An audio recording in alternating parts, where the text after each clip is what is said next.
അല്ല നമ്മൾ ഇന്ന് വീഡിയോ എടുത്താ ചങ്ങായി. വീഡിയോ നോൽമ്പല്ലേ? നോൽമ്പായോണ്ട് വീഡിയോ നമ്മൾ നിർത്തിച്ചില്ല.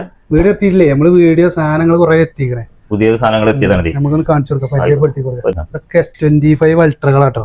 S25 ultra rare model 1 TB 512 256 256 warranty ഉള്ള പീസ്.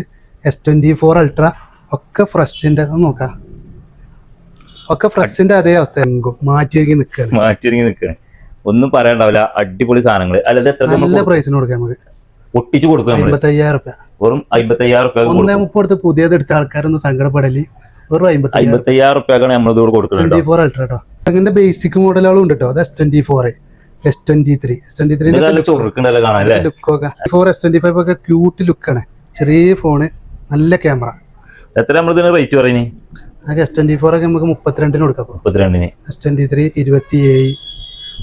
S23 അൾട്രന്റെ ഒക്കെ ചുരുക്കമൊക്കെ നമ്മള് സെക്കൻഡ് അറിയാണ്ട് പുതിയത് കൊടുക്കണം, പറ്റിക്കാണ് ആൾക്കാരെ.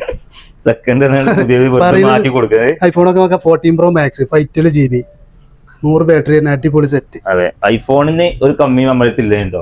അത് നോക്കിക്കോളി. ഐഫോണിന് ഇവിടെ ഒരു കമ്മി ഉണ്ടാവില്ല, അങ്ങോട്ട് നോക്കിക്കോളി. അപ്പൊ സാധനമൊക്കെ ഷോർട്ടേ കാരം. നമ്മളെടുത്ത് ഷോർട്ടില്ല, റേറ്റ് കൂട്ടിയിട്ടില്ല. പഴയ വിലയിൽ കുറച്ചാണ് നമ്മൾ കൊടുത്തോണ്ടിരുന്നത്. അത് പഴയ വിലമ പിന്നെയും കുറച്ച് സാധനം കിട്ടാൻ റേറ്റ് കൂടിയിരിക്കും, പക്ഷെ ഇവിടെ കൂടിയിട്ടില്ല. സ്വാഭാവികമായിട്ട് ഒരു സംശയം വരും, ഇതിനൊക്കെ EMI ഉണ്ടാവോ എന്നുള്ളതാണ്. EMI നമ്മൾ കൊടുക്കൂലേ?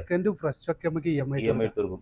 ഏത് നമ്മൾ ആവശ്യക്കാരുണ്ട് ഇങ്ങോട്ട് പോകുന്നുള്ളൂ. EMI ആണെങ്കിൽ EMI, റെഡി ഉണ്ടെങ്കിൽ റെഡിയിലൊക്കെ കൊടുത്താൽ സാധനം നമ്മൾ സെറ്റ് ആയി കൊടുക്കും. ആ തിരിച്ചിട്ടോ? തിരിച്ചു കൊള്ളുണ്ടോ?